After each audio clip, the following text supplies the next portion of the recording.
Checka checka.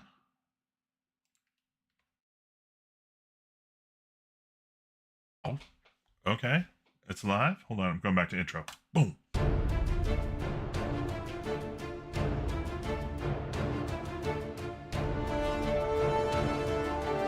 right, we did it. I can schedule live streams and make them go live almost on time. I'm only 4 minutes late.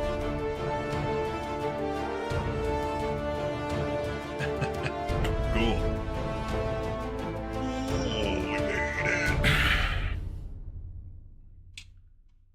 All right. Welcome to Watcher DM. Thank you for coming and hanging out. I think, double check here. Woo! Oh, thank you, Waco. Oh my gosh. You showed up. You really care. I love you, man. Thank you. I even got I got a thing. A suggestion? What this means. YouTube has a suggestion for me. I think. Oh, geez. Is this working at all? Okay. Yeah, seems like seems fine-ish.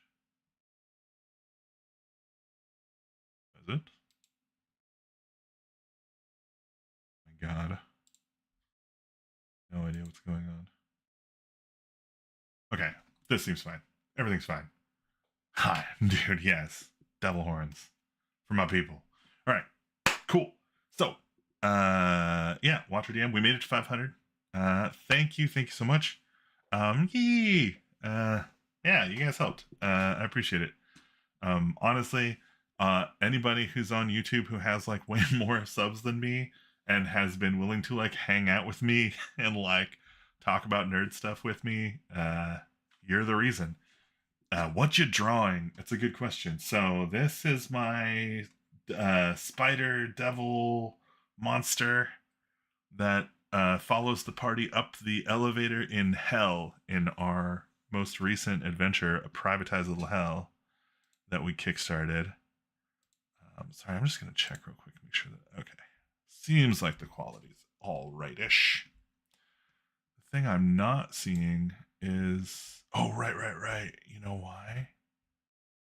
Because, okay, there we go. Now you should be able to see your chats on the screen. That's what I'm doing. Chats are on the screen. Can I see them there? Why can't I see them there? Oh my God, this is the worst. It looks pretty cool, right? I had a lot of fun doing this one. Actually, don't do that. Yeah, he nasty. He nasty. I've got to color him. I think that's the move today, is to try and color him. But I've been redoing some of the art. I'll show you another one that I did. This is a recent repaint of the pit boss in the casino. So this is some.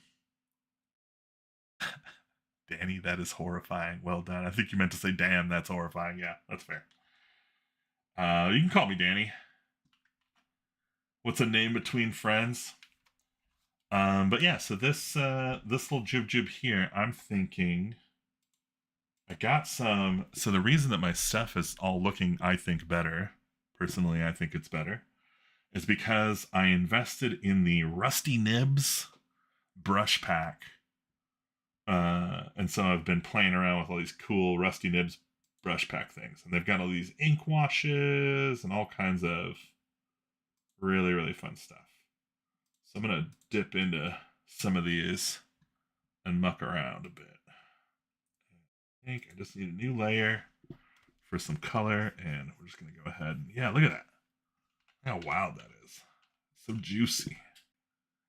Why are you so juicy? Oh, dang it. Man, this bamboo is going to kill me. My Cintiq keeps losing connection with my stylus, and so I'm just gonna paint, block it in, and I can delete the other way. thing I want is the consistent texture and color. So just gonna have to eat it one sandwich at a time, as I want to say. Yeah, the pit boss looks good, right? Like, so I had an old pit boss. Thank you very much, by the way. I appreciate that. I had an old pit boss. Oh, are they not in here? Oh, it's because I changed this. Yeah. All documents. All documents. Okay, cool. That should be better. Also, can you do me like icons, maybe medium icons? Yeah, yeah. So here's the original pit boss that I painted like I don't know 3 years ago. Yeah, dude. I just made my first one. Never thought to check out what's already available. Yeah, so I got turned on to Rusty Nibs by Tor Atkinson, who is an illustrator. He's like a demigod among the TTRPG nerds. Like his art is in so much stuff.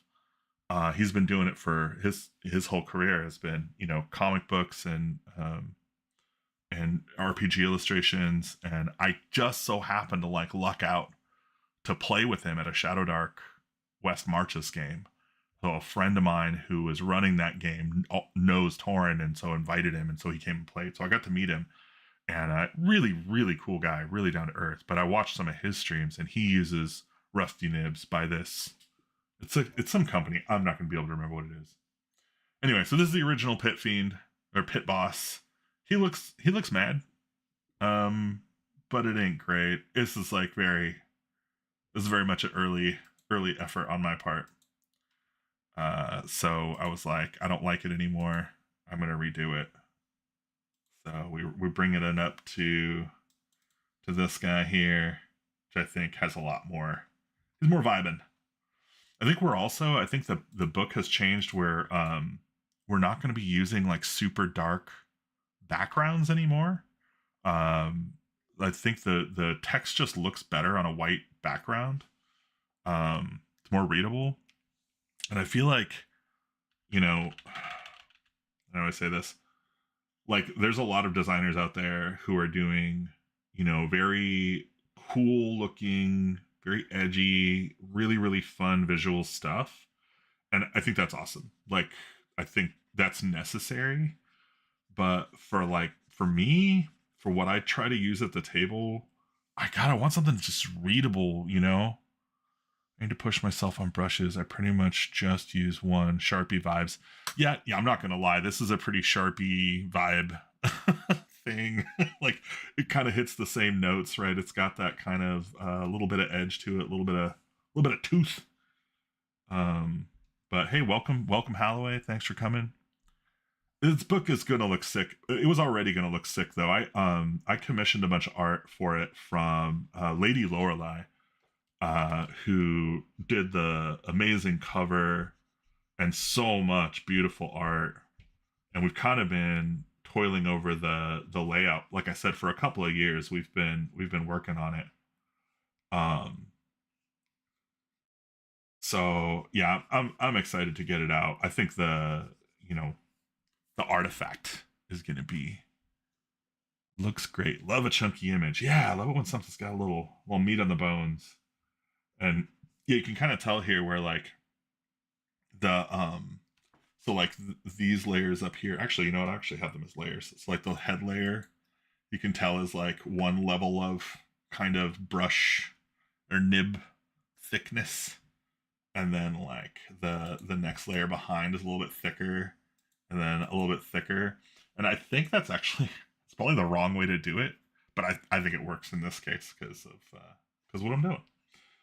Technically, he is more, or I guess they are. I shouldn't. This is definitely a genderless spider monster.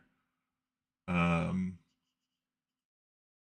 Spiders have 58 genders, 50 more than they have legs. What was I saying? I don't remember what I was saying.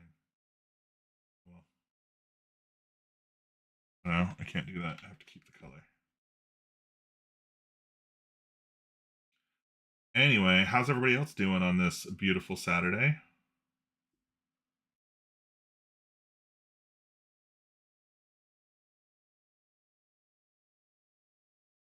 think I remember what I was going to say. Yeah, so we were going to lay out for like a few years, but I think the artifact of the book itself is actually going to be like, I just can't wait to get the physical book in my hands. I'd never think of using different pen weights on different layers. I don't know that that's what I was thinking when I did it. I think I just was like, oh, I want to draw the head, and I don't want to have to, if I feel like what I've ended up drawing isn't gonna work for the torso. So like, I can actually show you a little bit of my process. It's not great, but it is what it is. So I started with this just red line sketch in. I don't know if can you see that? It's kind of red line, just to like block in where I think things are gonna go. And then of course, because we're lying in bed. Oh, dude, the new Predator movie. Is it good? It was actually super funny. We saw the trailer for it or whatever, like the advertisement for it. Alicia was like, "Oh my god, they're still making Predator movies." I was like, "Yeah, right." Classic. Can we ever let a thing die? Do we have to milk every cow until it's just a husk? I'm sure it's a great movie. I like, the special effects in those have only gotten better, right? Hey, well, dude, thank you so much. Awesome. Hey, thanks for coming in. And I saw your message on your Discord. And while I am sad that we won't be treated to your amazing TTRPG content on YouTube for hopefully a little while, I'm super excited for you that you're launching like a whole health and fitness channel for yourself, and you're devoting yourself to that. I think that is such a amazing just thing to do with your life, to be like, you know what, teacher RPGs are cool. I want to go do health stuff. I'm going to devote myself to that. Like, man, inspirational, like real dedication, bro. So amazing. Also, if you ever still want to throw dice together, please reach out. Let's hang out and throw dice, because you're a great player and I'd love to have you at my table. You made a big mistake. Waco, tell me about your big mistake if you can. Okay, cool. Yeah, you better be. You stay subscribed. What was your big mistake, Waco? What was your Predator mistake? So yeah, so after I got this in, I was like, oh, I'll just put the face in. I was like, ooh, I don't know about these shoulders. They look kind of wonky.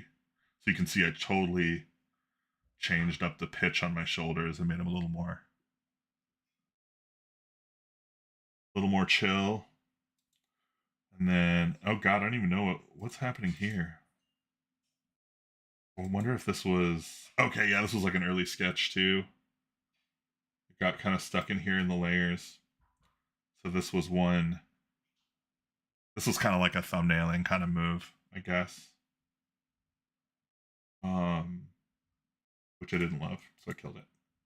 This is the one I ended up with, and then yeah, just build this up kind of, and I built it going backwards.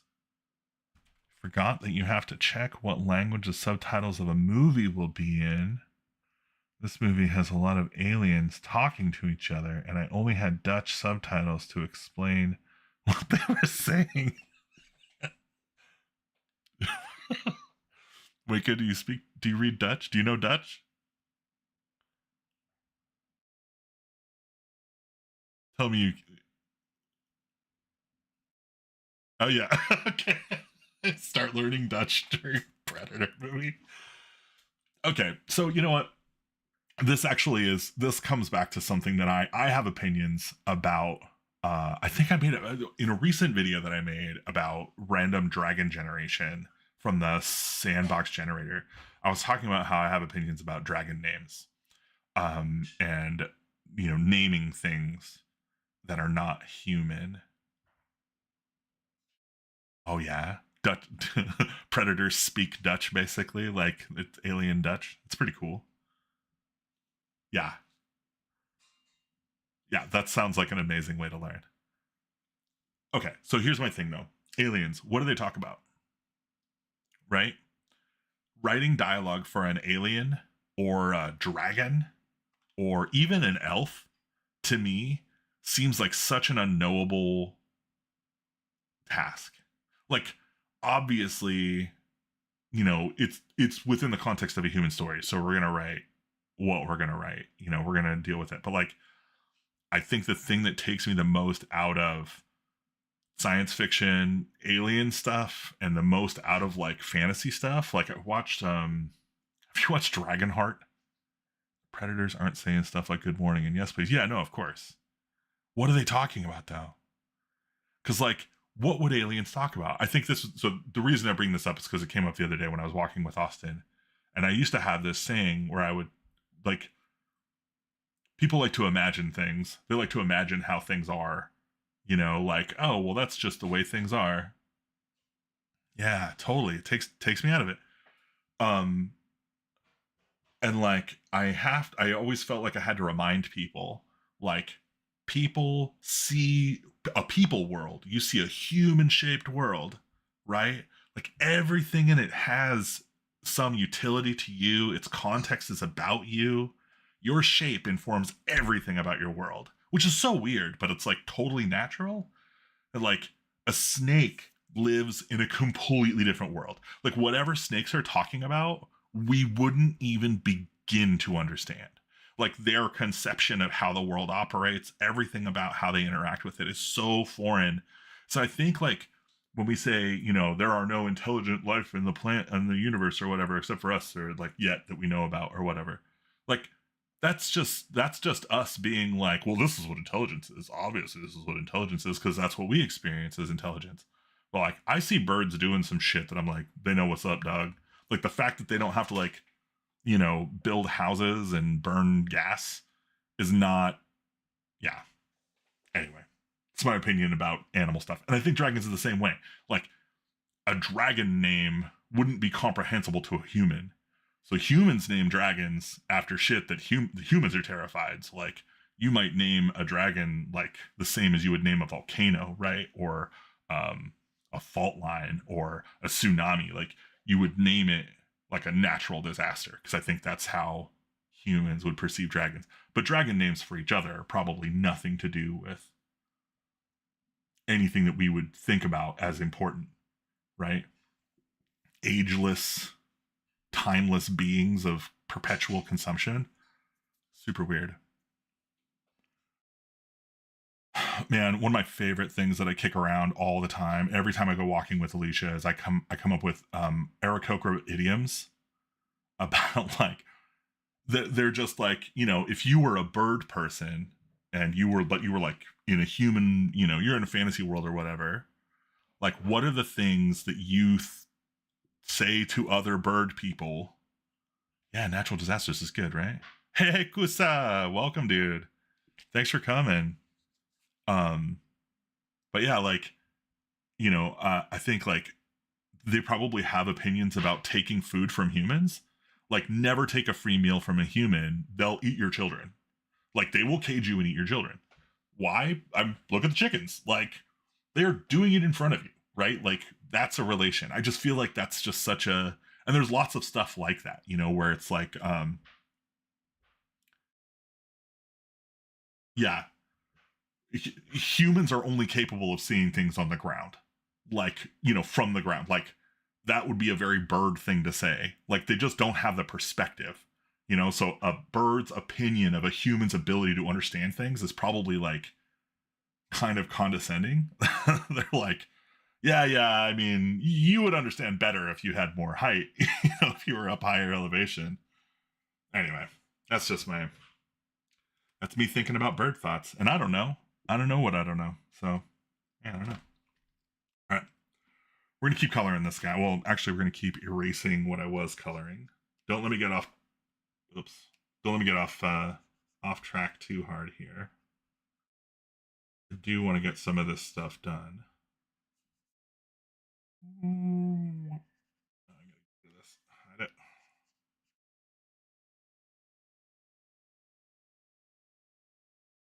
I guess there's probably a better way to do this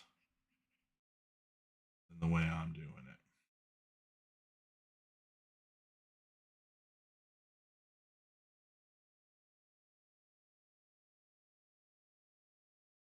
But this is what I know.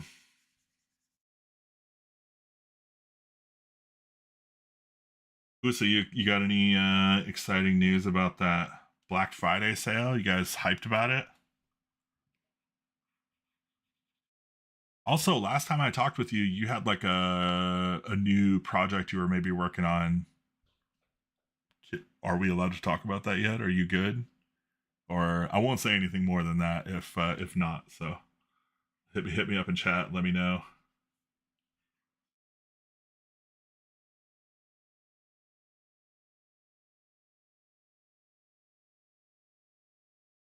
Some point here, I'm gonna have to start cranking out tokens for all the monsters for this, so we can get you set up with all the assets you need. Also, Austin's been grinding away on the depth crawl, so we're gonna have a privatized little depth crawl where you can wander around going ever deeper into hell. Well, so okay, so you say which one? The big one, the big exciting one that you were like, don't tell anybody yet. So that's what I'm talking about.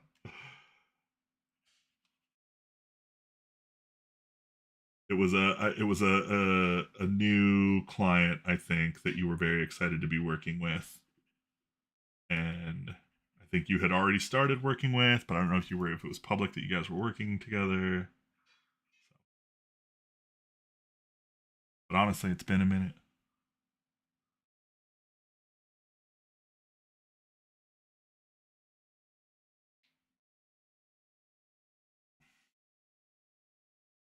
I always feel like with the tablet, like I feel like I'm so sloppy. Like I end up having to come in and zoom way in to clean up all this stuff. Preparing the updates on them. I'm working right now on the preparations for Black Friday. Cool. Excellent. Well, I hope everyone is excited to sell some amazing Foundry VTT modules. Gosh, Waco and Kusa, you guys should connect. Waco Matrixo makes some really great Mothership content. Does Mothership has a good Foundry module too, right? They have like good Foundry software. Yeah, I'm pretty sure they must. Send you a message on Discord to confirm. All right, cool. Hold on, let me pull up my Discord. Yes, that is the one that I mean. Cool.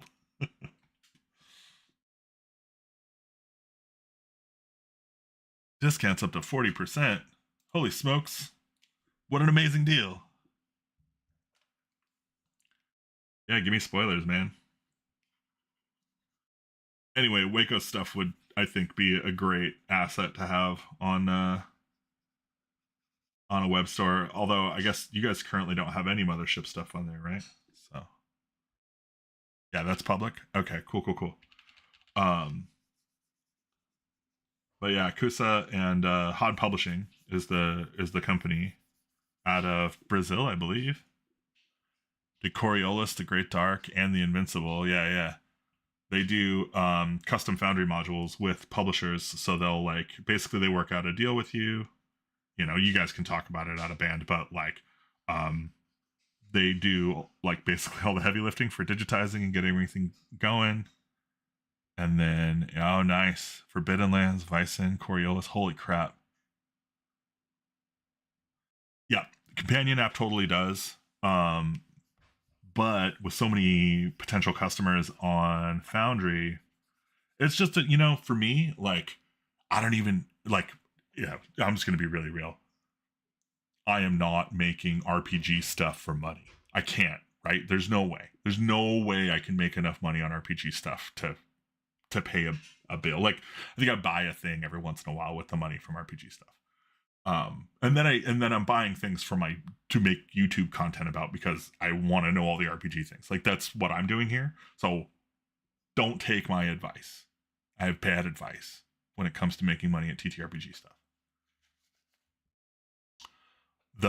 What Hod Publishing does is they do a Foundry module where basically you're licensing them the content so they can reproduce it and you get a cut of that. it's not a huge cut. Like it's, it's appropriate, proportional to the amount of work that they're putting into digitizing it. But it's something you can put on your product that's like, this is available on Foundry as well. So people can get that access in the place where they're going to want to use your thing. So for me, it's just like a customer service like thing where you're saying like, I'm doing this to ensure that potential customers of my product can have the experience that they want, the best experience for their game, like how they want to play. So that's why I do it. That's why I like hot publishing. Also, Kus is dope. He's a nice guy. He played in my I ran a mothership funnel for Erudite DM and Kusa and Mark, and it was a blast. And a bunch of deaths like you do.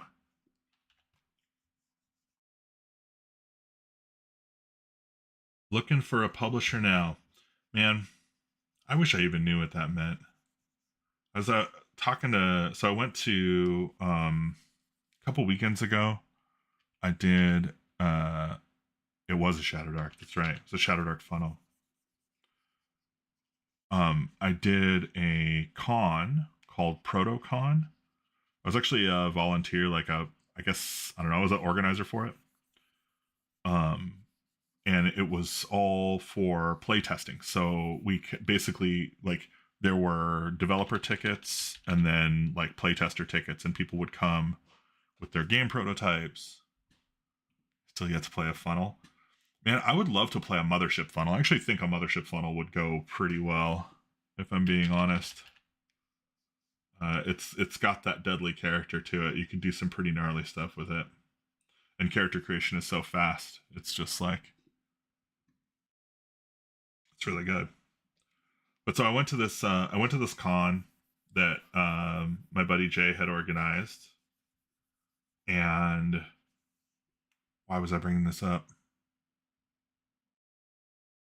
No, my brain's empty. I'm crap. Wholesale publishers, yes. Okay, there we go. So interesting. Okay. So it's super interesting you said that like that, because normally the publisher does like the printing and the promotion, but a distributor usually does the stocking. Like, so, well, I guess a distributor is the one you're going to work with to like get your stuff out to a bigger audience, like at like they'll take it to cons for you and stuff like that. So a publisher will do that too sometimes. Really, I've never seen a mosh funnel, but it makes sense. It totally makes sense. I've never. I guess for me, like when I say I don't know what what a publisher looks like, because I guess Free League would be one to reach out to, and they're like what? They're in Sweden. No, yeah, no, I get it wrong too, because I don't know. Like I don't, like I said, like so at this con, there was a talk by Panda Games Manufacturer, and so we got to learn all kinds of stuff about like making a game with, a games manufacturer, but they're not a publisher, right? And so like a lot of the questions that like people had in the crowd were about, you know, they were questions that you would ask a publisher, not that you would ask a games manufacturer. I think there's just a lot of like avenues in the business. It's hard to get it all straight in my head. But so I know Kusa started by working with Melsonian Arts Council, I think. Not sure if they're taking things from Mothership. Right, yeah, totally. Yeah. You know, it's kind of maybe a dumb question, Wake, but have you talked to have you asked Sean and them over at Tuesday Night Games if there's a possibility of becoming in house or something like that? I don't know. They already do a lot, like in terms of supporting the community, but yeah. So Melsonian Arts Council, man, I think I just spent like $400 at Melsonian the other day. Those guys have their hooks in me so bad. So bad. They make good books though. I really like their stuff. And then I also picked up, I think this might even be Melsonian. Oh yeah. I picked up the very pretty Paleozoic Pals Permian Nation. You play dinosaurs by Evie Lockhart. It's the prettiest thing on my shelf. I'm super stoked to have it. So I've got to find time to play more Troika, which is fun because like literally everybody I've been talking to, like all my players. So I play with Austin. I've got my friend Madison, and like Austin has his wife Chelsea, and then I have a bunch of other friend groups that kind of play in a couple of different games, and like we're playing 5e every other Monday. In fact, this coming Monday is our 5e game, and then every other Wednesday, the Wednesday that just went by, I'm going to be running Mythic Bastionland. But out of all the people that I play with, most of them are like, I'd probably rather play Troika than anything. They already buy your stuff wholesale, and then they redistribute anyway. Someone found my zines in Denmark recently. Cool. That's awesome. Yeah, I mean, did you ever reach out to Compose Dream Games by chance, Waco? My buddy Josh over there is awesome. Like he's really cool. And if you've got stock that you want taken to cons and taken to distributors, so like he'll basically what he does is he takes it to cons. He hooks up with the retailers at like friendly local game stores, and he'll get your book stocked in FLGs like across basically the UK and Canada. Yeah. So yeah, Troika is amazing. So Austin did a blog post a while ago that was like how to run Star Trek in Troika, and it slaps. It's really good. It's a great blog post. But the other day when we were talking about playtesting new games and stuff, and new game ideas, and like I get a lot of systems, and I'm always trying out all kinds of new systems. And Austin was like, yeah, I mean, honestly, you can just go to here. I'll just send you the link. Like, you can sign up through their website. And Josh will reach out to you. Oh god. Oh god. No. Hold on. Stupid keyboard. I have this thing where, because I use a Mac for work. I think that's right. Gosh, I'm gonna feel really stupid if that doesn't go. Okay, no, that's it. Yeah, if you go to Compose Dream Games, I think you can go to contact. Yeah, I think you just got to contact. Anyway, Joshua Kitts is the guy that runs it. Jasmine's also amazing. And I'm going to be, I think, running their booth at Terminal City Tabletop Con this March. So that's awesome. And that is where I met David of Magnum Galaxy Games. So Dave Kenny of Magnum Galaxy Games also ran the booth with me last year, and that's how we met. Super cool guy. And so he started playing in my bi-weekly Wednesday games. So I've been super lucky to like honestly just get to hang out with all these creators and play games. Like I've gotten to play test so much amazing stuff that hasn't even come out yet. Just as I'm hanging out with any local creators I can get my hands on. I'm like, hey, come throw dice at my table. And they do. So it's been great. I think I mentioned we recently got a deal with Arian. We're doing, oh, right, the Fighting Fantasy. I want to be a vendor at con next year. So, yeah, so it's interesting, actually. So I'm not a vendor, right? Like, I'm not paying for a vendor booth. I'm just going to run the booth for them at, like, basically I think I get a better cut of my stuff that I sell there, but I'm still selling other people's stuff. So, but it is awesome. I will say, like, your voice will be gone, um, and it probably should be, but it was so much fun last year just getting to like kiss hands and shake babies and meet everybody and talk nerd shit with everyone, and anybody who walks up just being like, hey, yeah, what are you into, you know, what kind of games, and like just rapping with them and talking. And it's like mostly indie games, mostly from Canadian and UK creators, or like, you know, European creators. So it's like, it's just a lot of really, really interesting content. So if people know it, they're like, they're there to get it. And if they don't know it and they're there, they're probably there to find it. They're like interested in learning more. So yeah, it's a very, very cool experience. I had a great experience last year. I can't wait for this year. I'm going to do it again. Also, this year, I think I might technically be healthier. I started taking a medication for my diabetes and my weight, and both of those things have kind of seemed like they're managing a little better. My energy's been up. So last year was challenging. Like, well, I guess this year it was really challenging for me to do something physical for like, you know, 8-10 hours or whatever a day. But all right, so we've got our purple base here. I want to slap another layer on here, and we're gonna go into this kind of lime green. Let's see if we can throw some color up here. No, what are we doing? What's up? Oh, it's eraser. That's why.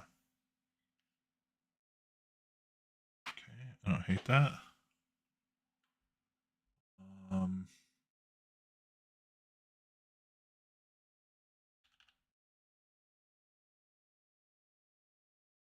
what brush am I using? Seems weird all of a sudden.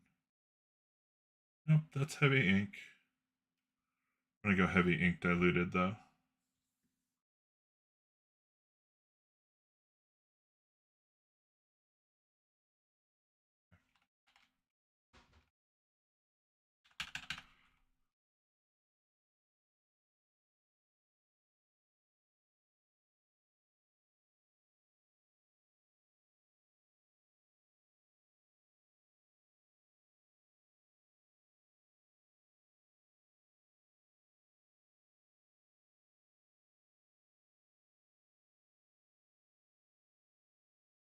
I'm gonna head off, bro. Congrats on fun. Yeah, absolutely. You guys get some sleep. Thank you so much for hanging out.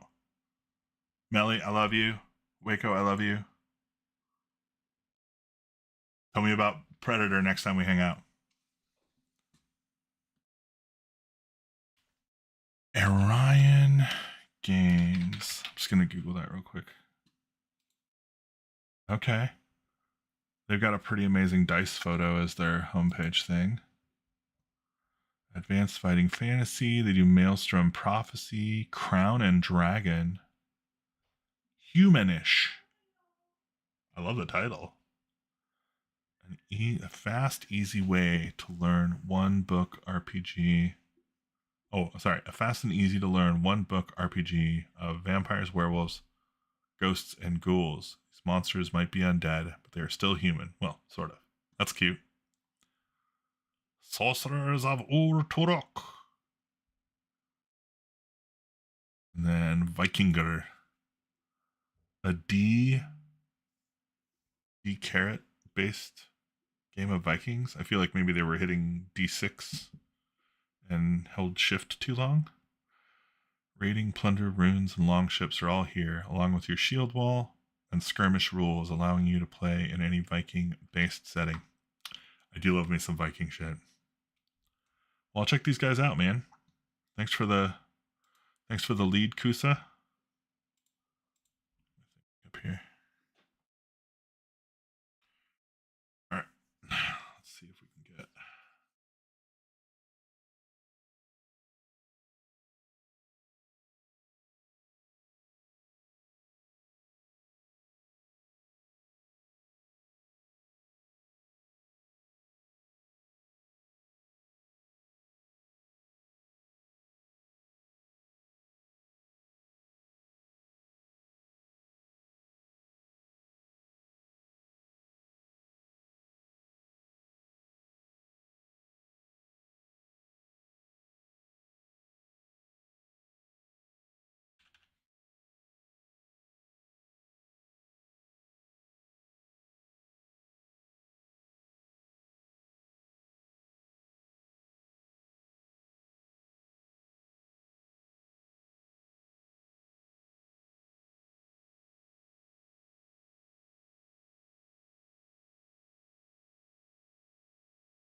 Put it in here with the heavy.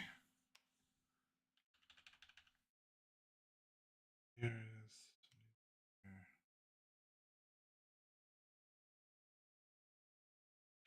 And honestly, I'm going to do this with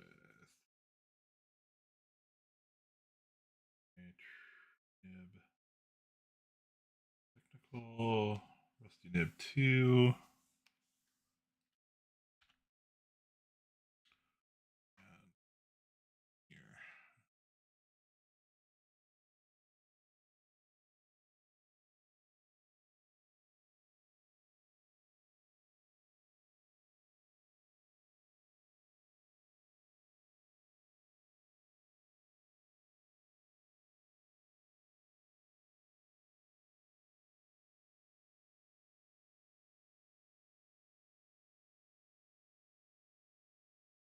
Cool.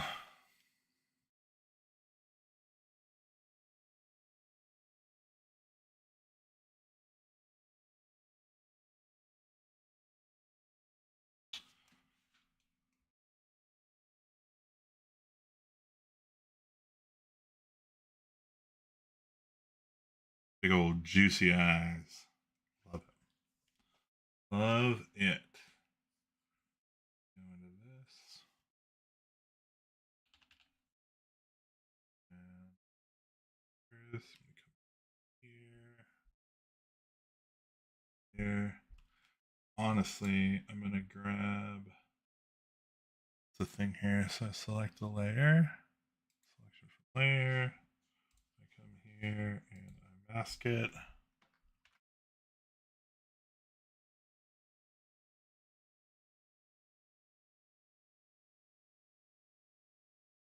Oh, whoops.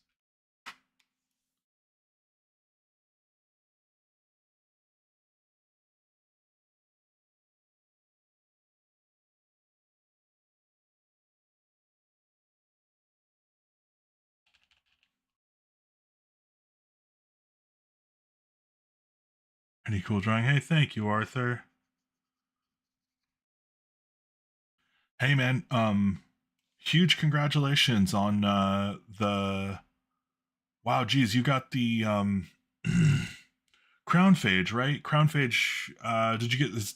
Is in print now? Like, am I wrong? That was the thing you were hyping up the other day? Crown Phage. It's pulled up here.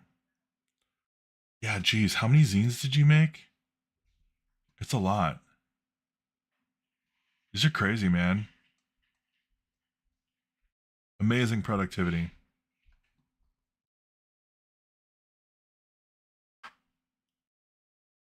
And thank you very much for your compliment on my drawing. It's okay. It's coming. I'm getting there. I feel like these things always take me like way longer than other artists. Should be public in the next 3 days. Okay, cool. That's okay. That's what it was. You had submitted it, but it takes that little bit of time. So you've done 4 of the zines. Are you always still waiting on the 5th one?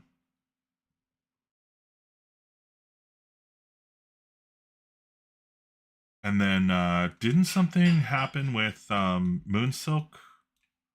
Moonsilk Keep recently? Was that the one that you got in ready for POD? I think that's super exciting too. I always love getting something in print. I forget that it takes 3 days for them to become public. DM's Guild happens immediately. Yeah, I think it depends on how many you've published. Because like I feel like mine get published instantly. So I think like if you once you've got I don't know, how many have you published? Like in total on Drive Through RPG. You know what? Don't listen to me. You should ask your rep. Ask your rep. Just say like, "Hey, this is what I'm publishing. This is where all this stuff is." If the rep sees that you're like consistent, you're not making crap that's gonna, you're not breaking the rules. You're just trying to make cool stuff.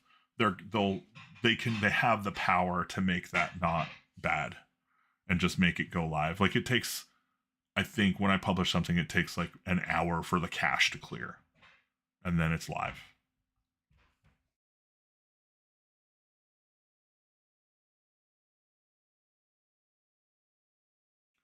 So yeah, I'd recommend reaching out to your account rep, or get on Discord and ask them there because they're also pretty responsive on the Discord. Oh yeah, see, so if you've only done one product on drive through, like once these ones go through, it'll start going faster, guaranteed. Um, Although if you want that to happen sooner, since drive through and DM's Guild are both one bookshelf, you can probably just reach out and be like, "Hey, look, I've been publishing on DM's Guild. I'm bringing stuff over to drive through. Can you expedite my stuff?" And they're really really cool people there. They're very kind. I have not ever had a bad experience with one bookshelf in terms of their customer support. Their partner support has been really astounding.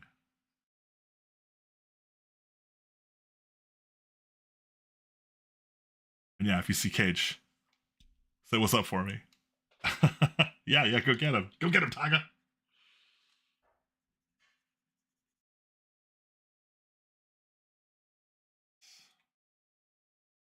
Cool looking. And this can just be back here.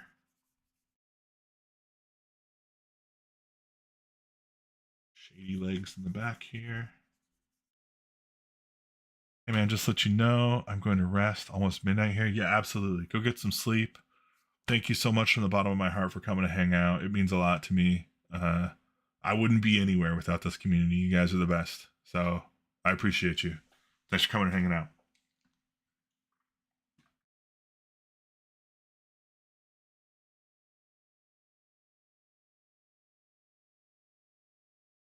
It's actually so crazy how many amazing Brazilian creators are like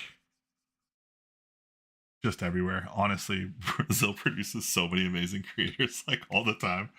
Um, Arthur is from Brazil, although I think he's living in New York.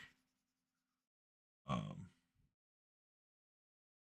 the My artist for another thing we're making here coming up, called Memento Bombix Mori, is also from Brazil. Adriano.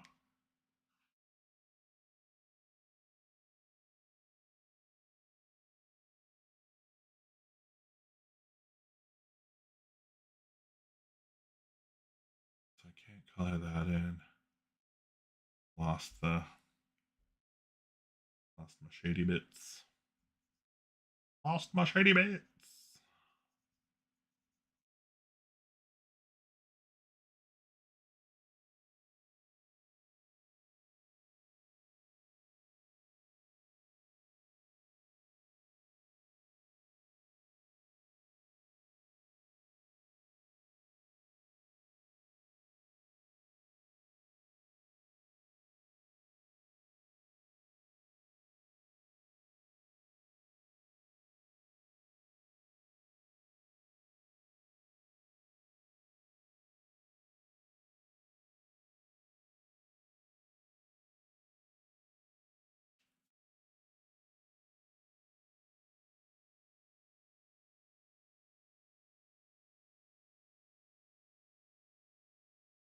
I remember Soul Muppet, I think, was had done like the Latam. I don't know if it was a jam or if it was like a Kickstarter. But I ended up getting Brave Zenith, which I think is also from a Brazilian creator. And we played it, and it was so much fun. So much stupid fun. It's great. Very Troika adjacent. Very, very Troika adjacent.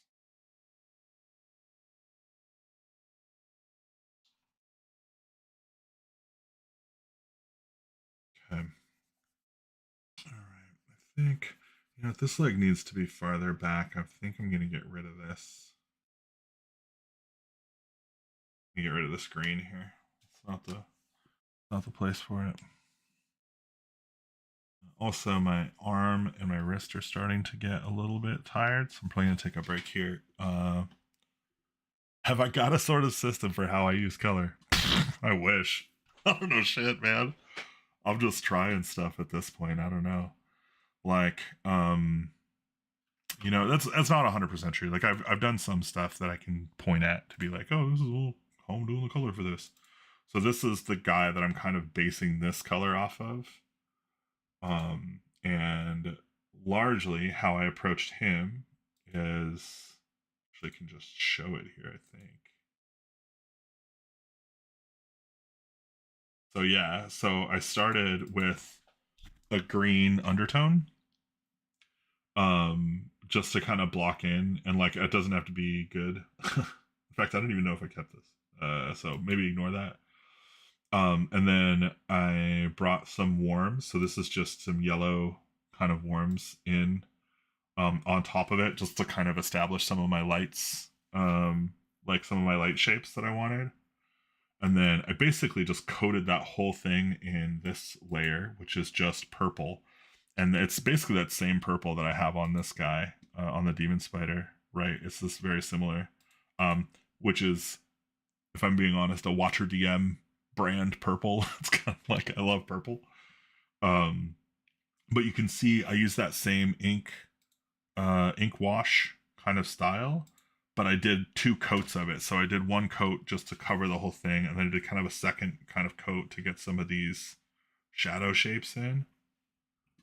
And then once I had this kind of teal and purple kind of build up, this is my cools, right? So this is my shadow stuff. And then I was like, okay, now let's get our warms in. So this is where, the fire is coming in as my light. Um, and because it's mixing with, I guess it's not really mixing with it too much.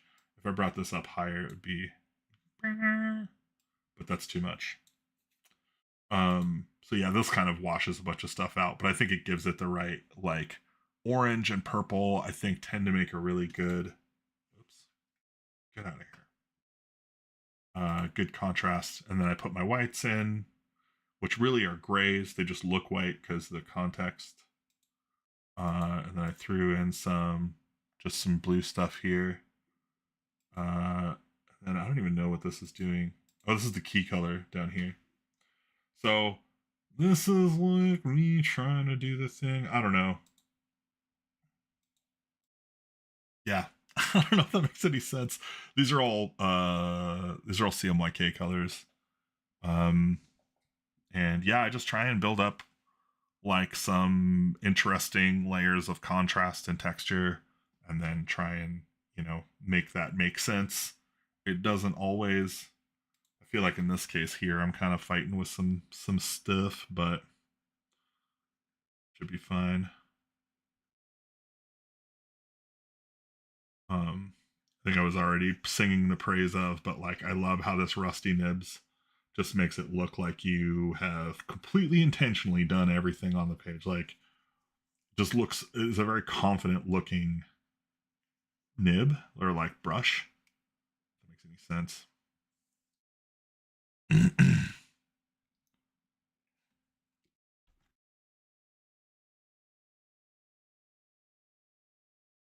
Here. Yeah, you can make just really strong, easy kind of shadow shapes here, not needing to worry about it too much. It kind of looks.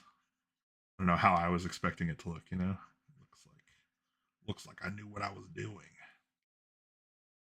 Which it turns out, in my experience, is most of what being a good artist is. Man, I feel exactly the same way. Like, oh, it's so hard. Um, I do not love working in color. I just have a really hard time with it. Actually, also should probably align this so it's not under the chat. Um, so I wish you good luck with it. I also feel like I'm just always learning with it. I don't do super well with it. Um, Actually, my favorite thing with color is not digital. I prefer marker. Um, have some. So like, I went and got a pad. like just like a pad of like media board. Bring this down here. Hang on for a second. Oh no. Okay. And yeah, I just hit it with some marker and just did some stuff with it just to like kind of explore marker and color stuff, because like it's really, I don't know, it's really hard to like do, you know, and start developing like a relationship with color and digital because there's so many options. I feel like every time I'm working in color and digital, I'm like, well, I've got 16 million colors. Like, how could it possibly go wrong? And then I fucking freeze and I stare at the screen and I cry a little bit. Nothing happens. It's like I kind of have to go in with a strat like beforehand. So you can see in this one, I'm using the same strat, right? I'm borrowing from the previous painting. But like just taking something where you're kind of exploring it, or like another thing I have. By the way, I know that these are all bad, so I'm showing you my bad stuff because it doesn't matter. Oh yeah, I did a rune hammer. I might be in lava. He's great. Rune hammer's funny. Oh yeah, these guys. I think I posted these online. They're my little devils. Yeah, honestly, one brush is fine if you've got a brush that works for what you're trying to do. Like, I don't see any reason to not use that brush in digital. Like anything that can trim your options in digital, any kind of constraint you can give yourself is kind of only a good thing in digital, because otherwise it's so easy to get lost and just kind of out in the weeds of all the options. I also spent some time with, I don't know if I can find it here. I made okay, yeah, here it is. I highly recommend, if you want to start exploring color, go to your local art store and pick up one of these. It is a watercolor book that's really small. It's like really, really small. It's just watercolor paper. And get one of these. And this is just a little watercolor palette. And it's only got like 8 colors in it. And it's got a little palette brush. And get like one of those really like simple little water brush pens.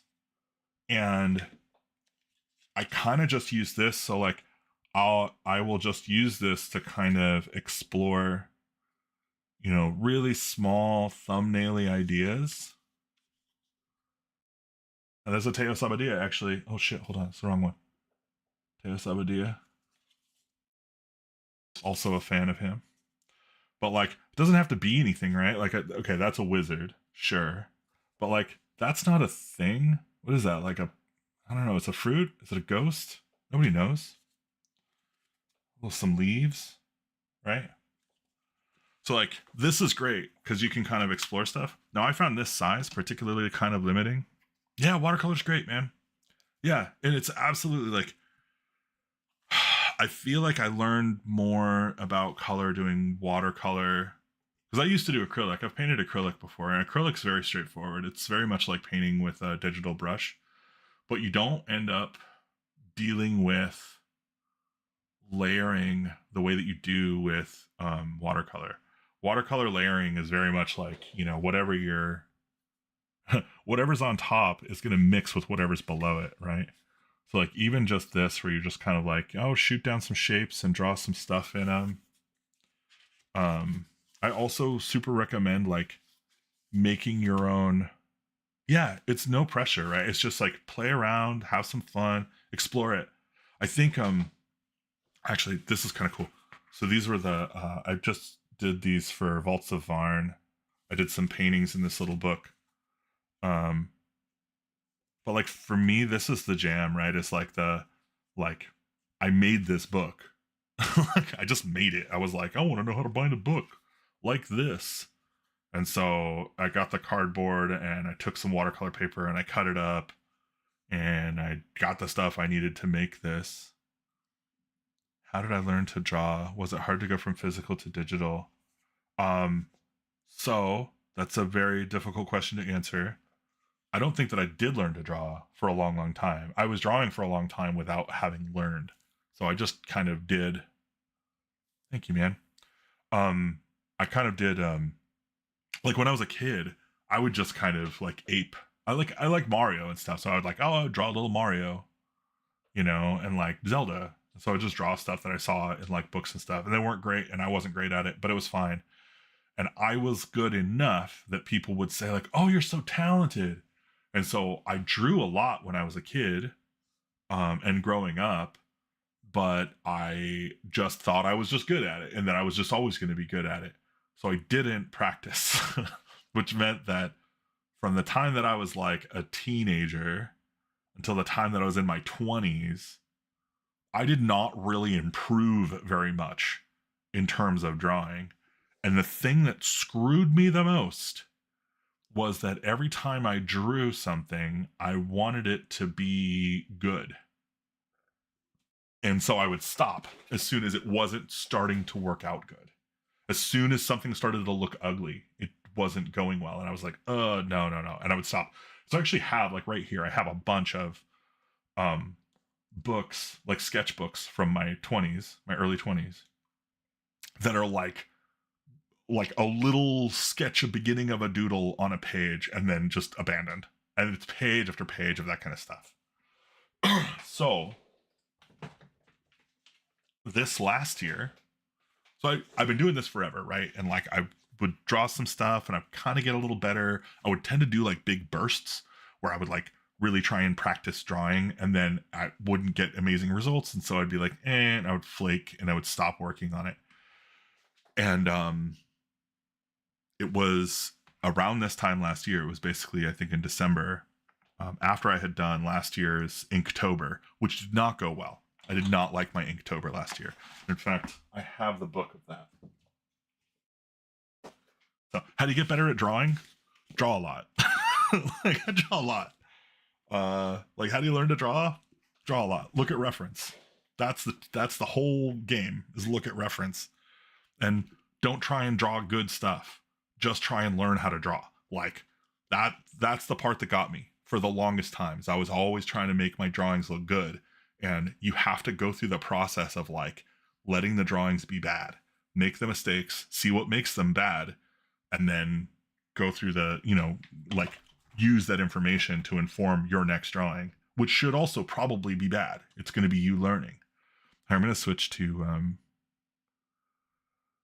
I'll pass the need for things to be good. Yeah, trust the process and slowly getting better. Yeah. It's weird because like, yeah, I feel like the thing that I wanted the most. How can I even switch this? I don't even know where I'm doing. Oh, guys, I got a new thing. I got a new screen I can do. Hold on, I want to show this off real quick. If I can. Where did it go? Is it over here? Where did you go? There you are. Hold on. Dice! I got a new role-playing thing. So I'm going to try and do some live stream stuff. But, okay, so 7/24. I picked up, so this was July 24th of 2024. I picked up this book, and I guess at this point I was already feeling pretty confident about some stuff. Like I was doing some, just like some drawings. Like this is me trying to do reference from my bedroom, but like. And like little things like this as like exercises, just trying to explore different things. But a couple of things you can see from this that are not happening, right? Is there's no date. There's no date. And it's pretty haphazard. Like, one page will just be some thumbnails of some stuff. And another page will be some thumbnails of some other stuff. And almost across the board, all of these were for things. Like I was drawing this for Kung Flurry. So like I was trying to draw stuff for my RPGs, for my RPG stuff. This little guy. And so like it was okay, like the things were okay, but I definitely felt like they were not where I wanted them to be. I didn't feel like the illustrations were where I wanted them to be. And yeah, here it is. Here's Inktober. So this was the Inktober 2024. And I started with like backpack and, this weird, I think this was like, God, what was the prompt for this one? Trek. This one was like hike. right? And like, and then immediately it started to fall apart. So this is sun. I did like a sunflower field, and I just couldn't finish it. This one was like nomadic. I didn't really like how that worked out. This one was like snacks, as I was trying to draw people eating. Also didn't love it. And then I was like, oh, wait a minute. They have their own one for Shadow Dark. So I did a sting bat, and like this one also didn't get finished, right? I was like, ugh, I don't love it. It's not happening. And so at some point they just degrade to being like, it's a hammer, kind of, you know, they're just me taking up space again. So I got really frustrated by this because I felt like I had kind of screwed myself out of a really good experience with Inktober. But then I also have stuff like this. Let's see if I can find it here. Maybe it isn't in here. Oh, actually, no, okay. So there's some stuff in here that's kind of cool. So like, this is one of the spirits from Seven Sealed Spirits. It's the rose with the swan wings. And then I was like working on the owl with the 6 eyes. We had like some different stuff we were doing with that. And so like, there's, you know, I was trying to do stuff that I was like conceptually like, oh, this would be really cool. And then what happened was, yeah, I was towards the end of this book. So this one is 1031 to 126. So this is from literally the other day. So you can see, this is like I picked this book up and just started doodling at a party or something. And yeah, we made I think it's a D100. Oh, it's 114 jewelry items. This is some stuff from Stygian Wield that I was working on, which is actually that map that's behind my face right now. Yeah, I recommend absolutely getting a physical sketchbook. I think it's way, way better to like to have the artifact because you can flip through it. And so you'll notice in this one immediately dates, right? I start making dates. I start making notes about what I'm drawing. And then right towards, I think, yeah, actually, I know exactly where this is. Okay, yeah, cool. So right around December, yeah, so December 28th, I drew this kind of crazy. I stayed up and I drew these 2 characters, and I was like, man, these are so cool. And I didn't draw them like I didn't draw them first. I just kind of gestured out their shapes with my marker first, and then I drew the lines. And that was really fun. I was like, oh man, that's so much fun. And then I was like, I found out about Proco, so Proco.com, and they have reference, and they have like a timer. And so I just did Proco reference on a timer, and I just started doing it every day. I was like, oh, okay, well, this is the beginning of the year. Do a little reference.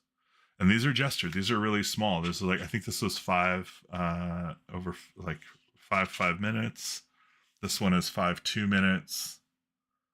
Right. Just really, really simple gestures, learning objectives. I started talking to myself about what I needed to improve and how I was going to improve it.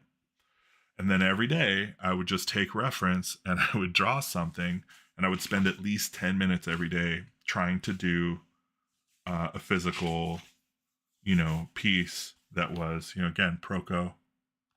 And so that pretty quickly filled up this book. I got so much stuff in here. It's honestly kind of absurd. Because after a certain point, right, it just becomes this stuff. And so you just have these piles and piles of pages. Although this was really cool. I saw this go up for Inktober, and so I did a study of it. So that's another thing you should do is if you see a piece of art that you really, really like, try and reproduce it, as best you can. Like, it doesn't have to be perfect, but like give it a shot, like see if you can understand what they did to make that work for how you see it. It helps so much. And I picked up a solids pack from Proco. So I started doing these, which is just like, doing shapes.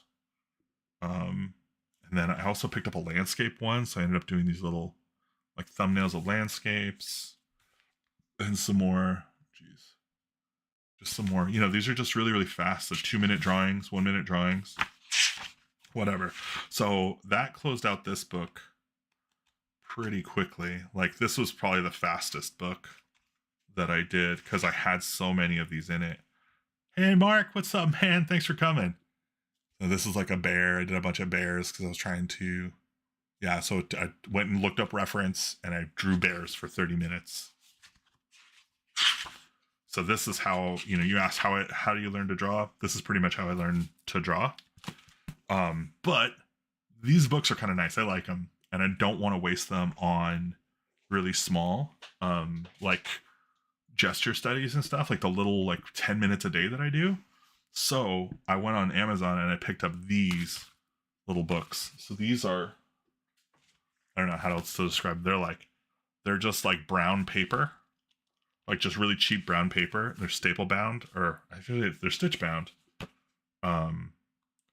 But they're just really like, they're really, really cheap. You get like a box of them for like $20, and like a box of like 20 of them for $20. They're really, really cheap. But I don't need something great, right? I just need something I can draw on that's going to do the thing. So this is how I do it now. And I've filled up, I guess, 5 of these things. I've got a 6th one that's getting full pretty quickly over at my bed. But that's not even the second one I filled. So once I was like, okay, I don't want to waste my good little sketchbooks, my A5 sketchbooks on it. My mom had gotten me this this purple sketchbook a while back. I'm gonna switch to a regular. Can I just do talking head? Okay, cool. Maybe I can turn up the lights in here. Mark, I read your Mythic Bastionland stuff. It's awesome, dude. I'm so excited for you. I wish I lived nearer you. I would demand to come and play at your crib. As it sounds like so much fun. So this book I started doing kind of the bigger ones too. Oh shoot, sorry.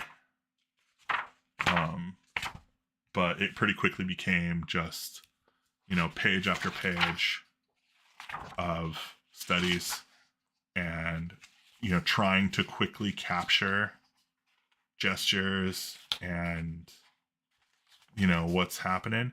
And like one thing you'll notice out of all of these is not many of them are very good. They're definitely not perfect, right? They're fast, they're punchy, they're just me trying to prove the concept. Can I get it? Is that the right line? Right? Is the proportion correct? Really easy. Yeah, no. That's why that's that feeling of wasting them is get those really cheap books. And I'll show you. So this is kind of what they look like. It's hard to see in the dark. There's just a little black thing with like some really cheap brown paper. You can get them on Amazon for super, super cheap. And I just dated a bunch of mine on the cover, and then I go through and I date the inside so that I know what date that's for. And this is my spread for that day. I do either 10 1-minute in the morning and 10 1-minutes at night, or I do 5 2-minutes in the morning and 5 2-minutes at night on Proco. Or quick poses is another one I'll go to sometimes. There's also another one that I found through JGV Illustration. She's a YouTuber. She does Girl Night. It's like a comic, like a graphic novel she does. But I haven't checked it out yet. I just heard about it through her channel, so I was going to go look it up. And yeah, that's actually, so committing to doing it is good, but commitments are easy to break if you don't have like a plan for how to execute the habit. So for me, the habit has been when I wake up, before I leave bed, I pull up my sketch pad, my little book. I open up my phone, I go to Proco, I do my 10 minutes. I just do it before I even leave bed.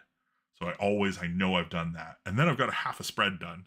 So when I go to bed that night, I'm going to be like, okay, let me go grab it. And I'll just pull it up. And it only takes me 10 minutes. So it's like, I'm not doing, what am I doing? I'm watching YouTube. Sure, it can be on in the background. Like, who cares?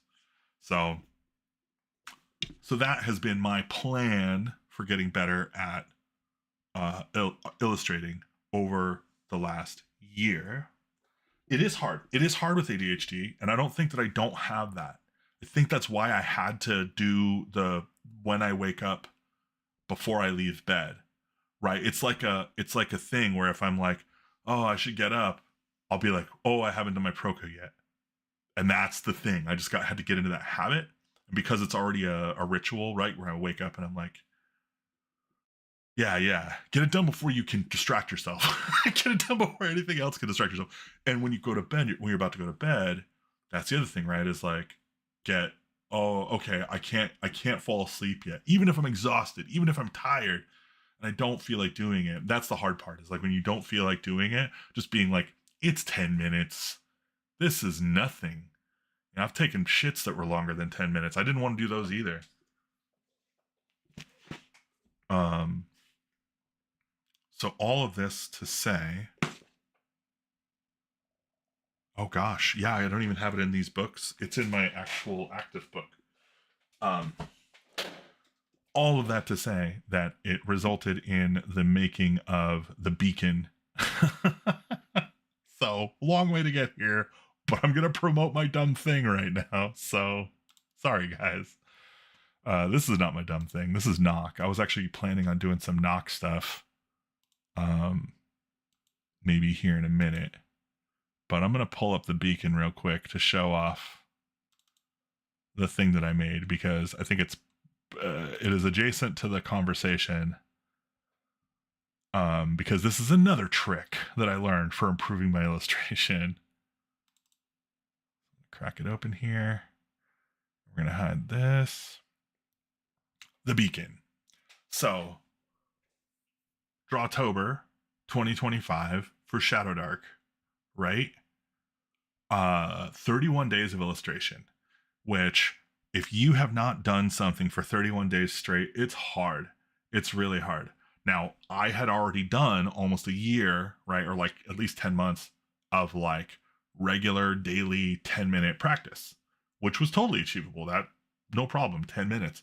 But making something that I knew I needed to look good every day for 31 days was super, super hard. It was so hard.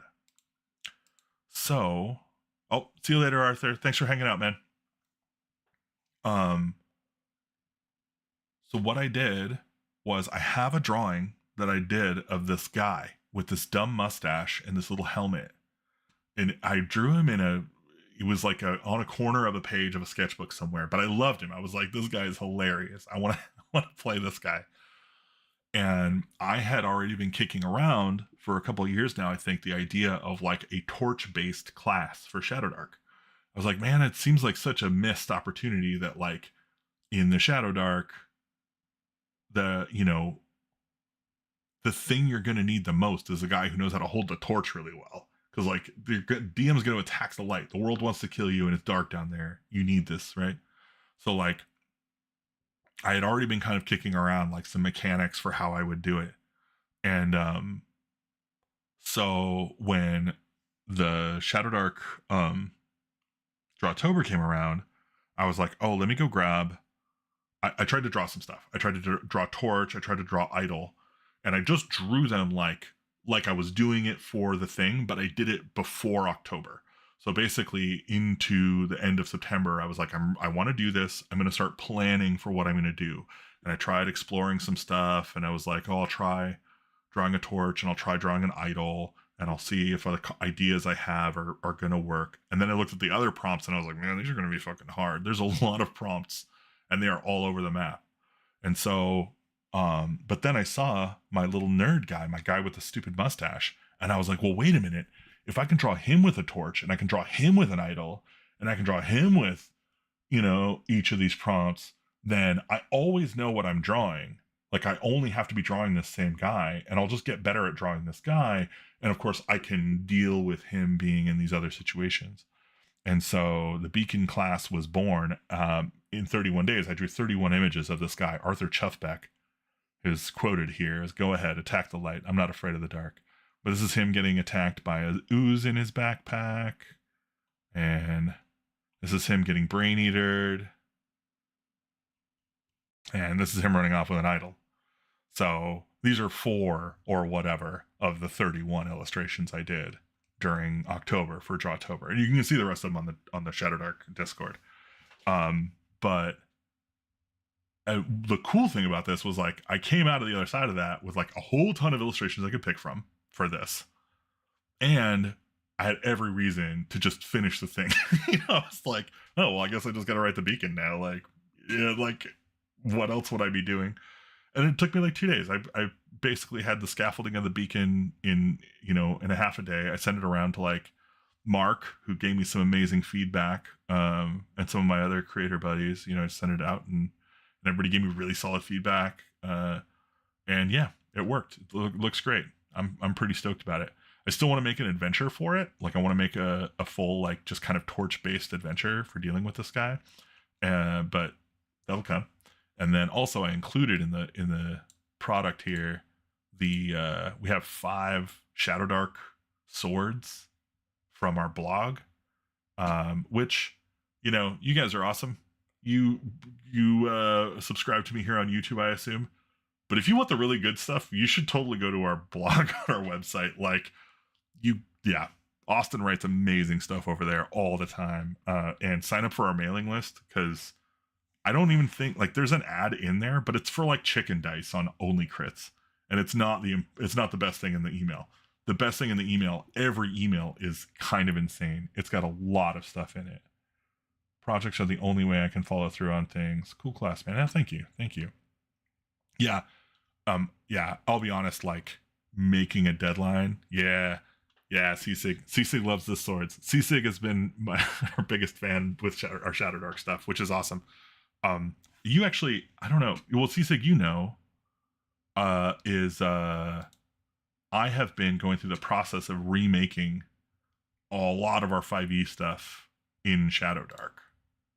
So I'm going to show it off here, although I'm sure you've already got it. And it isn't our best stuff by any stretch, but I think the new version is actually pretty good. Spooptoberween Spooptacular.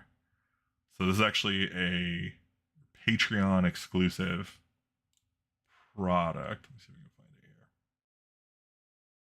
Is it the new one or is it the published one? Sorry. Spooptoberween Spooptacular.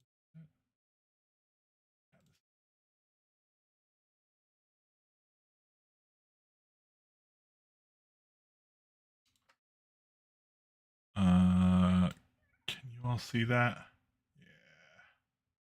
Yeah. So, the original version of this is kind of poop. But this actually will print as a real thing, like as a real trifold. And this is the map. It's a really, really simple, like 7-spot dungeon. And this is the inside. And yeah, I just used all of the kind of stuff I learned from over the last like couple of years doing this stuff to improve it, and we put our Shadow Dark stat blocks in here. It's a cool little dungeon. It's fun. It's great for Halloween because it's just got all the Halloween vibes, and it's kind of low risk. You could run it for kids. In fact, I did at the TTRPG Kids Con here in Vancouver last year, or this October or November. Yeah, Jesus, it was earlier this month. Time is an illusion. Yeah, so that happened. I swear I'm still here. Man, goddamn. It's kind of been a crazy busy month. Actually, I also did. I'm just gonna walk through some of the other stuff I did, because I'm probably gonna be cooked here in a minute and need to shut down. I've been going for almost an hour and a half, which is half an hour longer than I normally stream, cause I'm an old man. Let's see if I can find. Oh God, my brain. What is my brain doing? I want to send you the stuff that I made for. Right. I want to show you guys this.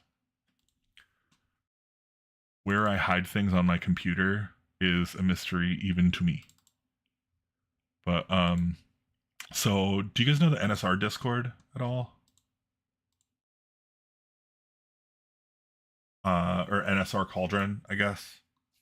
Anyway, if you know NSR Cauldron, great. If you don't, whatever. It's like where Yohai and a bunch of those nerds get together and rap about RPG stuff. I think some of the guys from Jammers are like in there. So if you guys know the Jammers or whatever. Um so I made this. Yes, indeed. Here you go. Cool. So what they're making a zine. And so this guy Dante Nardo wrote a Cairn, like a Cairn bestiary of these cool legends. And so I did the layout. So like I did that like in an hour and a half the other day, like or less. I don't know. Didn't take very long. But I think it looks good. I think it's fine. I'm actually not. Oh, you know what? I have a better version of that actually. I think though this is a good example of like what I consider good layout that is not probably as popular, but like it had to be 2 pages, right? There's 1,300 words here. Like you're just gonna have to make some sacrifices. Like it's gonna have to be, a little packed, because editing had already been done, which that's like a process thing, but like knowing that you can't change the words. And I kind of did actually. I ended up breaking these up into paragraphs because otherwise it was just a huge block of text. And I was like, nobody's going to read that. Oh, cool. Thanks, man. Yeah, it's got a nostalgic vibe to it. Yeah, it's like, yeah. And it's not trying to be more than what it is, right? Like, I think, I like aspirationally, it'd be great to do stuff like this, knock kind of wild stuff, and you can do some of that. Like I could definitely push this towards this a little more, but like I also find knock sometimes to be a little unusable, and not just knock. Like I recently used chaos crier, chaos crier, for black sword hack, and love it, absolutely love that book, love everything in it. Very hard to read. Very, very hard to read because the textures on the pages could like collide with the text, and that just makes it really, really hard to use, as somebody who's trying to like read the thing. So all right, I think this is as good a segue as any for me to maybe try working a little bit on this project. So this project is my knock tags project. So the plan here is to get all the articles from all the knock issues, put them in this database, and then put tags on them for kind of what they're for. It's hard. It's hard at the table. And honestly, it's hard during prep because it's actually, this is the problem I'm trying to solve with this project, right?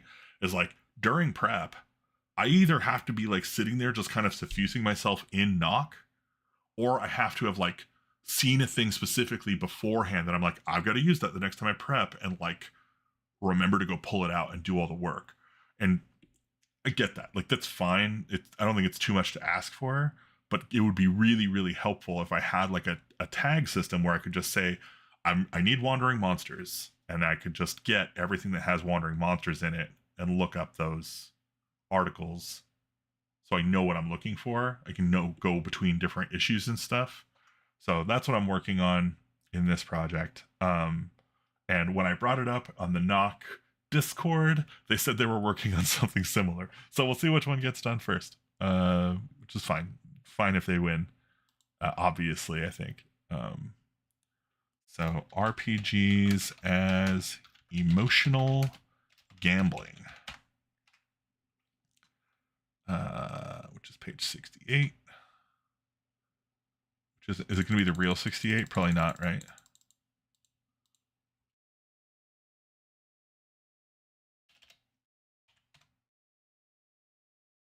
Oh, no, it is. Okay, cool. Sweet. They use the real thing. By Emmy Allen, also the creator of the. Geez, do I have a name Emmy Allen within hand's reach? Maybe they're all on the shelf. Well, let's hope. Let's hope it's super useful. I kind of what I want to do is actually like get it um put it make it so that I can open source it so that people can like kind of tag it themselves because I don't think I'm the best person to do that. But this is a start. So it's from issue 1. It's on page 68. Right? Yeah, so this is just save versus actual death was right here. And I don't know if I have a link to the original article. When you make a player character PC, you're investing a little bit of creativity into them. You put some time and thought into who they are and what they want. Creativity is, to my mind, quite personal. Sharing the fruits of your creativity with others is exposing a little bit of your inner self to them. This, incidentally, is at the heart of the issues I have with many pass the talking stick story games. The more you play the PC, the more you invest in them emotionally. The more of an emotional stake you have in them surviving and prospering. Interesting. So I'm going to go with this being, I think, philosophy. Do I not have philosophy? Classic. Or maybe this is play philosophy? What is this?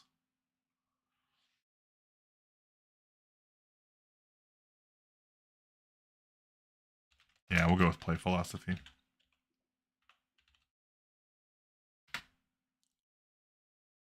And I don't think there's anything else in this document or in this article, so since this keeps the gut punch just as horrid, but drags it out, instead these effects tend to be either permanent, effective character death, or just a debuff as encouraged. Oh, wait a minute. Oh, I see. Yeah. Okay, yeah, so it's just talking about that. That's fine. All right, leaving Kansas.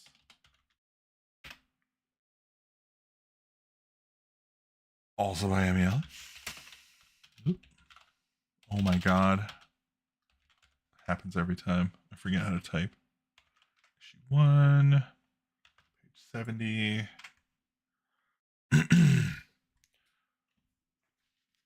One thing which I think is at the heart of a lot of old school aesthetics is the clash between weirdness and familiarity. In particular, I find these games tend to have familiar characters from familiar locations visit somewhere strange. The thematic heart of the game, then, is this: can our representations of the familiar world survive and prosper from contact with the strange? Setting up the familiar is pretty simple. Most players of RPGs are acquainted with the default medieval fantasy setting: feudal lords, peasants, knights, priests, and so on. Likewise, the modern world or mundane history can serve as the familiar, so long as it's the sort of place and time that your players can readily understand, make assumptions about, and so on. This is the background your player characters are drawn from. The options available to PC come from what? Oh, come to, right. Define. That bugs me. This could have been on this page, I think. Would have had to been a little smaller. Design things. Define the everyday normality of your setting, the baseline from which the weird departs. If you have wizards capable of casting spells as part of your normal, magic itself is not weird. It is something the PCs can do and presumably might be familiar with. A vampire is never going to be scary when you can roll up a level 1 vampire character, after all. I actually think that here, a certain degree of blandness is good. Got to bounce? Cool, Hallway Jelly. Thanks for coming and hanging out. And yeah, I hope to see you in the next year. Be making videos all the time. I hope you like them. Thanks for coming, man. See you out there. All right. So this also feels like philosophy. More like DM philosophy, maybe, though.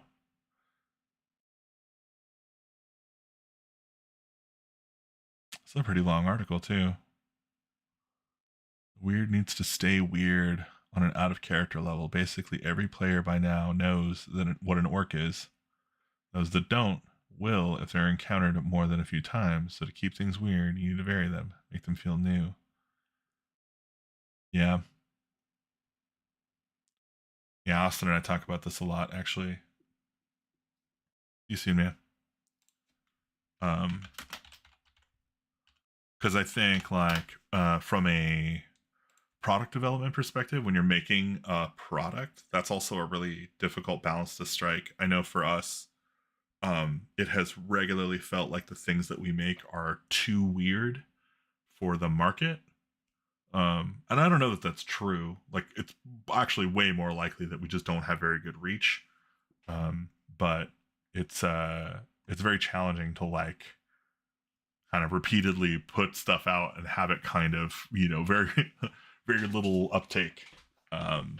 Because you kind of wonder, like, is the stuff we're making not connecting with people, or do we just not do a very good job of getting it in front of people?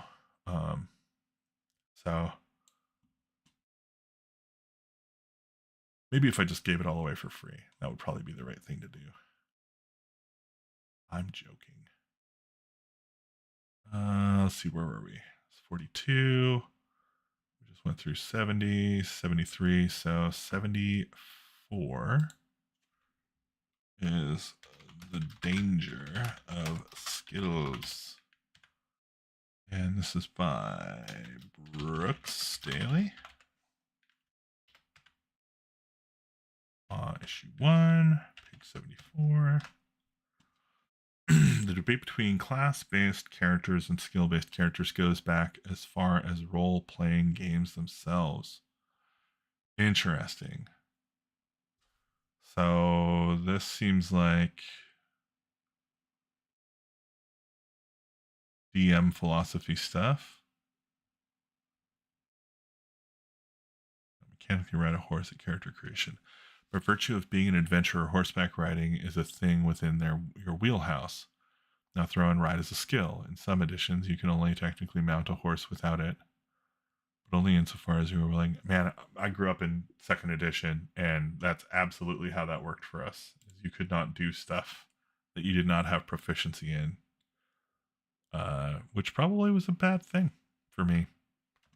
I think this also goes under DM philosophy, but I am going to say classless and skills, just so we have that tag there.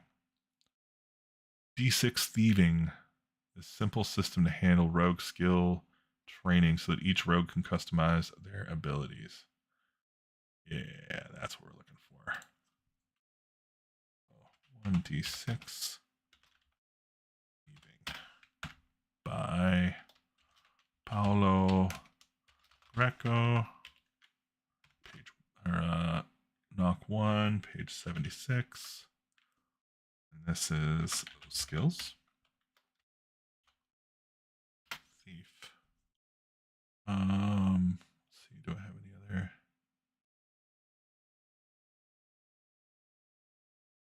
That should be fine.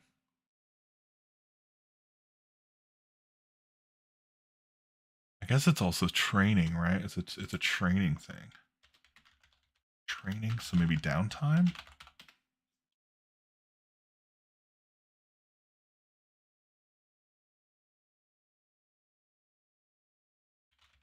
Duels by Emmy Allen.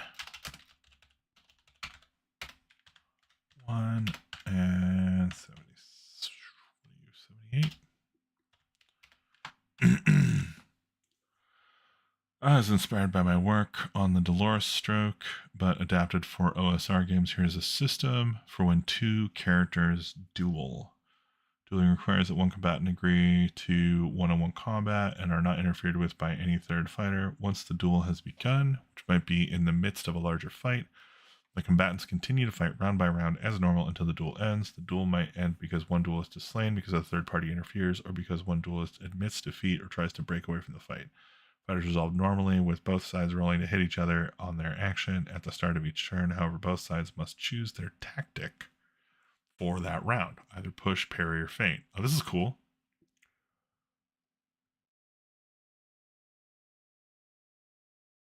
Hmm. Oh wow. Yeah, it's kind of like a rock paper scissors kind of dueling thing, huh? It's kind of neat.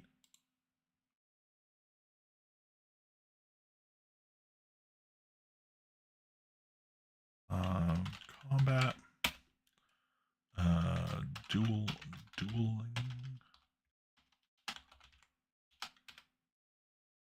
um, alternate system. Actually, I need to put alternate system on here. Cool. 8 statues encounters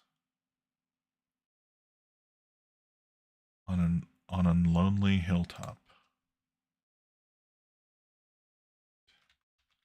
Statues encounters by Nobak. The half great. Is that? That's hilarious.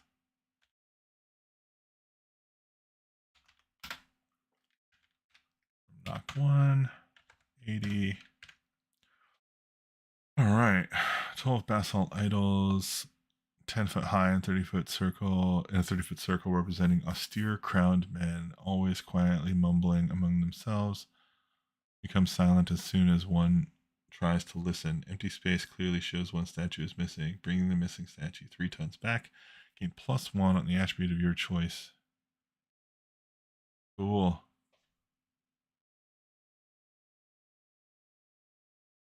Weird. Seems really cool though.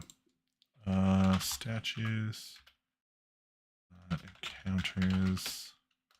I guess this is probably like points of interest. Seems reasonable.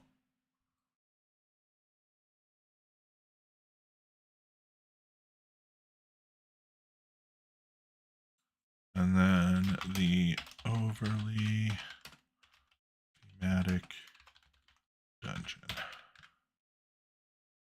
All right. Gabor Lux.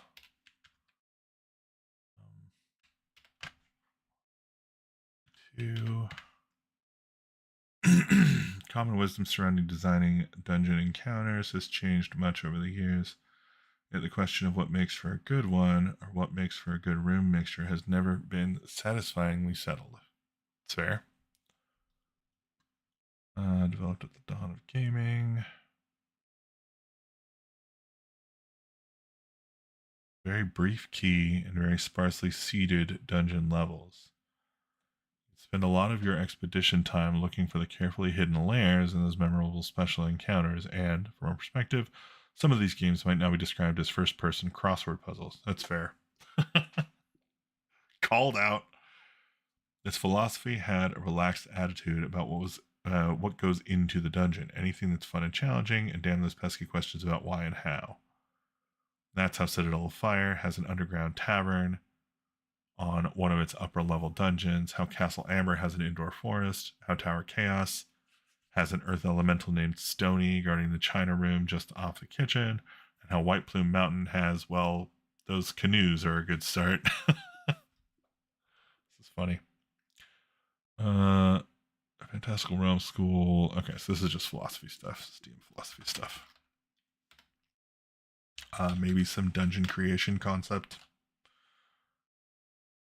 Um, yeah, yeah, that's fine. All right, I didn't get very far, but I think that's all I've got in me. My butt. Aw, dude. Thank you, Bill. Cedar Heath. I appreciate that. There were a bunch of people here earlier. I think they abandoned me once I stopped looking at art. Also, most of them are from countries where it's like way past midnight, so they're all getting some sleep. But thanks for coming in. I think I'm actually going to spin down and get some sleep. I made a little progress on my knock tags project here, which I am going to publish right now. So this will be in the if you wanna use my little growing database of knock article title tag lookup things, you can. And yeah, thanks for hanging out. Thanks everyone for hanging out. If you want to get the most best Watcher DM stuff, you should absolutely go to watcherdm.com and sign up for the mailing list. You'll get a free email every 2 weeks loaded with stuff. If you don't know about it, I'm actually going to pull one up real quick just to let's go to the emails here. Geez, what did we do recently? It was the Lizardman Bathhouse, Rust Monsters, some traps, and some riddles. So this was recently in one of the emails. So we've got a whole bunch of tome traps, got a bunch of random riddles, we've got some rust monsters, like a D6 table of rust monsters. Bipedal rust monsters, these fungarite-like creatures lurch around, corroding all they touch. They're spawned from the damned souls of blacksmiths who cast swords for tyrants, replace their bite attack with a rotting mace. Or 2, these blue-eyed rust monsters have eaten their way into the great engines of the anti-gravity dwarves. Giving them all spider climb, they burrow warrens into the ceilings of iron mines. You can't beat this stuff, right? Like, that's great. There's just miles of this stuff. So yeah, please go sign up for the mailing list. I would appreciate it a lot. But yeah, I am gonna have to bounce. Bill, thanks for hanging out.